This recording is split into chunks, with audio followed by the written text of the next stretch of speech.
2026年1月28日，黑海蛇島的上空，一团火球戳穿了克里姆林宮最後的驕傲。烏克蘭方面宣布，通過秘密前衛部署的愛國者系統，再次成功獵殺了俄軍最引以為傲的蘇34鴨嘴獸。儘管俄方堅稱這只是引擎故障，但在現代戰場的實時監測面前，任何掩飾都顯得蒼白。這架號稱擁有 1.5 噸鈦合金裝甲，能在防空火網中橫衝直撞的飛行坦克，為何在面對北約幾十年前設計的攔截邏輯時如此脆弱？是刺蝟家族的暴力美學走到了盡頭，還是北約精密科技與烏克蘭勇氣聯手降下的神罰？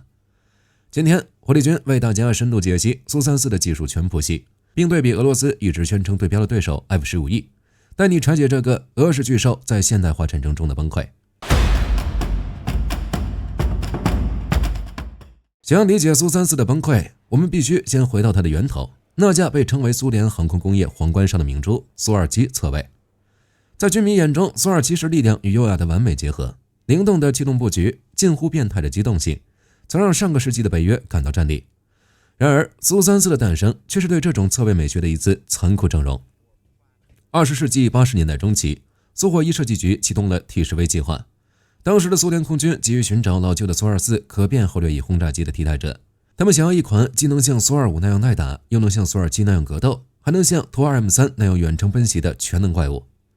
這種既要又要還要的貪婪邏輯，直接導致了蘇34氣動布局的畸變。為了讓並肩作戰的飛行員能坐得更舒服，設計師粗暴地拓寬了機頭，原本流線型的天鵝之頸硬生生變成了扁平的鴨嘴獸。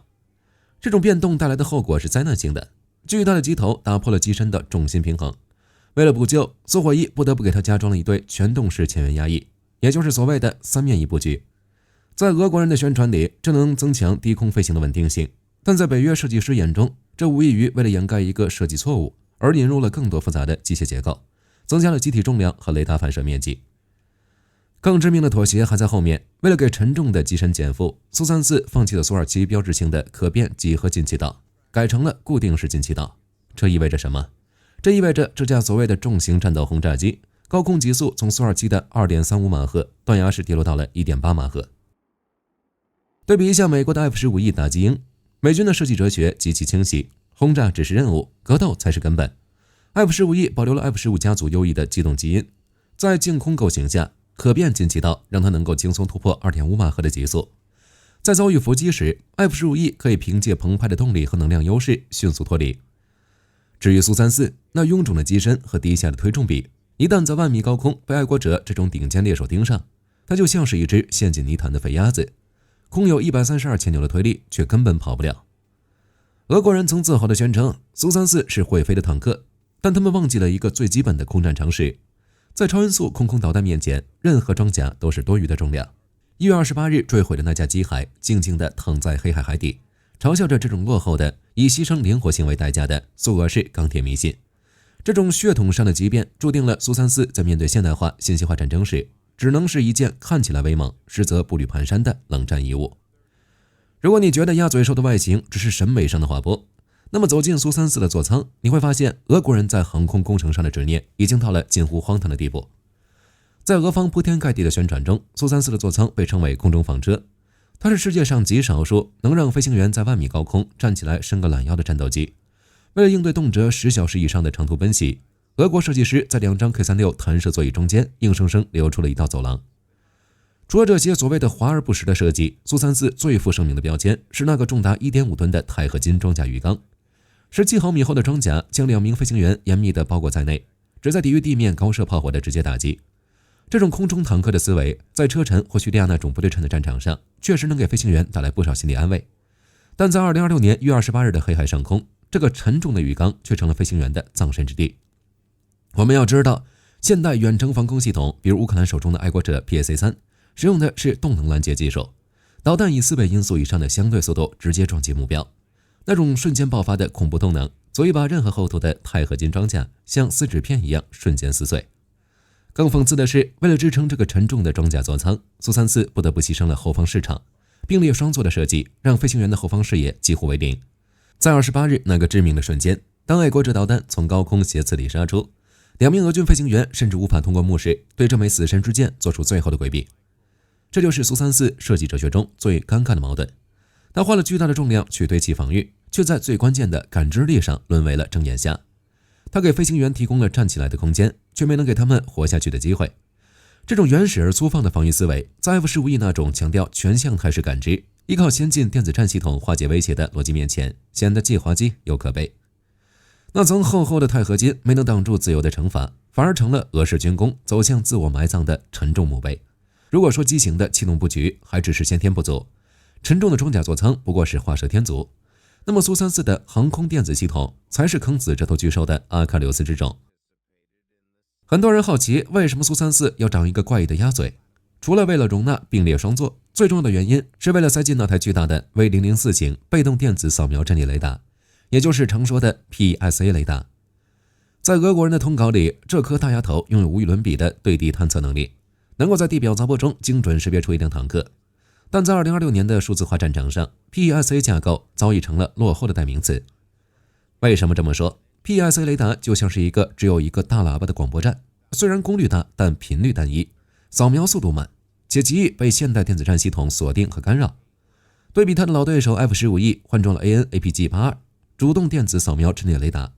兩者的代差就像是老式大头電視對比現在的 4K 激光投影。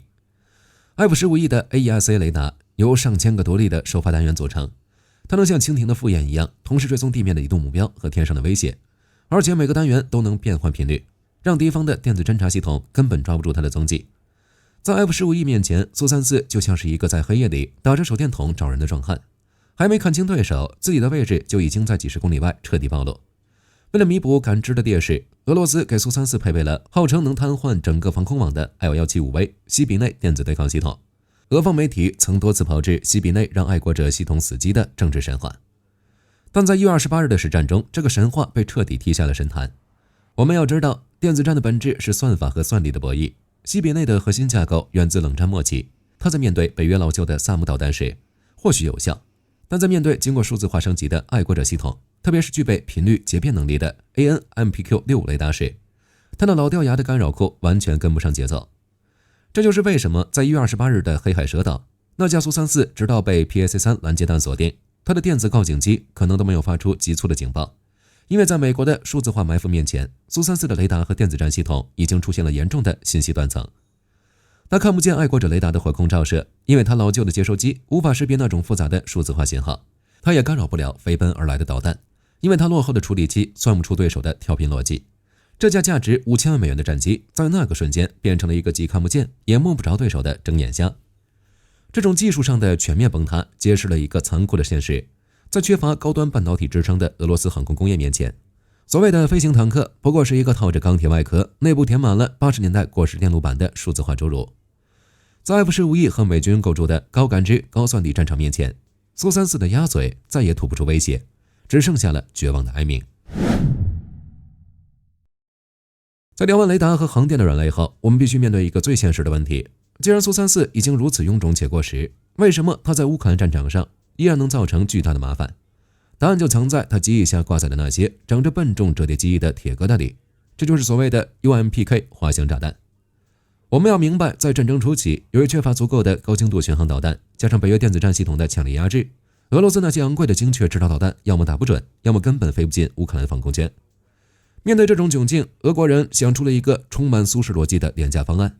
給冷戰時期庫存的海量無制導炸彈裝上簡易的制導模塊和滑翔機翼，把笨重的 FAB500 甚至1500炸彈變成能飛幾十公里的滑翔武器。這就是蘇34在2023年後唯一的救命稻草。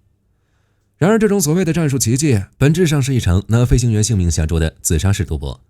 為了讓重達1噸半的 FAB-1500 能夠滑翔得更遠，蘇34必須執行一種極度危險的操作。戰機需要爬升到12000米甚至15000米的平流層高度，並以超音速狀態像掷鐵餅一樣以一定的仰角將炸彈拋出去。這個時候，各位請注意，蘇34的致命危機降臨了。為了追求那區區幾十公里的滑翔射程，蘇34不得不把自己從低空滲透者強行變成了高空活靶子。在15000米的高空，那個沒有隱身設計、雷達反射面積巨大的機身，在北約預警機和愛國者的雷達屏幕上，就像是深夜底點燃的信號彈一樣耀眼。2026年1月28日的損毀，正是這種戰術邏輯崩潰的必然結果。烏克蘭軍隊早已摸透了蘇34的投彈規律，他們利用愛國者系統極高的機動性和雷達靜默技術，在蘇34為了拋射炸彈被迫保持高空匀速飛行的那幾分鐘裡，設下了死亡陷阱。當蘇34的飛行員在座艙裡盯着投彈指示器倒計時的時候，他們根本不知道自己已經進入了 PSA-3 導彈的必殺區。對於沉重的蘇34來說，高空拋射瞬間的機動能力幾乎為零，它那引以為傲的推力在重力勢能和慣性的拖累下，根本無法支撐它做出大過載規避機動。反觀美國的 F-15E， 它掛載的是高度集成化、數字化的 JDAM， 或者是可以在防區外精確獵殺的小直徑炸彈。F-15E 不需要像蘇34那樣為了距離而冒死爬高，它依托的是更先進的算法、更好的氣动滑翔比，以及最關鍵的由 F-22、F-35 和預警机組成的強大体系保護。美軍的邏輯是用智力跨越距離，而俄軍的邏輯是用人命填補技術代差。UMPK 戰術的盛行恰恰證明了俄羅斯空天軍的虛弱，他們沒有能力摧毀烏克蘭的防空系統，只能躲在幾十公里外，像盲人投石一樣，把昂貴的重型戰機當成廉價的彈射器使用，然後在頂級防空體系面前撞得粉身碎骨的聲音。這哪是什麼戰術創新？這分明是一個日益枯竭的軍事帝國在面對北約體系化代差時最後的絕望的困獸之鬥。如果說戰術上的失誤還能靠飛行員的蠻力去彌補，那麼工業底蘊的枯竭則是俄羅斯空天軍無法逃脫的死刑判決書。在自由世界的重重制裁下，蘇34的生產線早已陷入了饮鴆止渴的惡性循環。我們要看一組足以讓克里姆林宮心驚肉跳的數據。在正常的重型戰鬥機領域，美國的 F-15EX 其設計壽命已經達到了驚人的2萬小時，這意味着它可以在戰場上服役半個世紀，依然保持着頂級的可靠性。而號稱堅固的蘇34呢？它的機體設計壽命只有区區6000到8000小時，最核心的 AL31FM1 發動機大修間隔時間更是只有1000小時左右，僅為歐洲同類產品的1/3甚至更低。這代表了什麼？這代表在 F-15E 看來是一場普通的出擊，對蘇34來說都是在消耗它那本就所剩無幾的生命倒計時。尤其是2022年以後，為了彌補前線的火力不足，俄軍強迫蘇34機隊以3倍於設計的頻率出勤。這種超負荷運轉正在從內部加速瓦解這支機隊，而且戰機可以再造，但培養一名合格的蘇34飛行員需要10年以上的時間，數千萬美元的投入。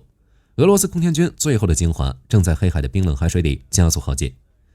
蘇34的墜落是一個帝國落日餘暉下的悲鳴，他那獨特的鴨嘴終究沒能啄破自由的屏障，反而成了那個固步自封的軍事體系。最沉重的注腳，在未來的空戰中，我們或許還會看到蘇34的身影。但每當它起飛時，人們想到的不再是它的威懾，而是一架在愛國者系統面前毫無还手之力的孤獨而絕望的廢鴨子。好了，關於蘇34的技術，今天就為大家帶到這裡。你是如何看待這架空中坦克的終局？你認為未來的空戰中，類似蘇34這樣的戰鬥轟炸機還有存在的必要嗎？還是會被隱身戰機和無人機徹底取代？歡迎在評論區留下你的觀點。這裡是火力軍，我們下期再見。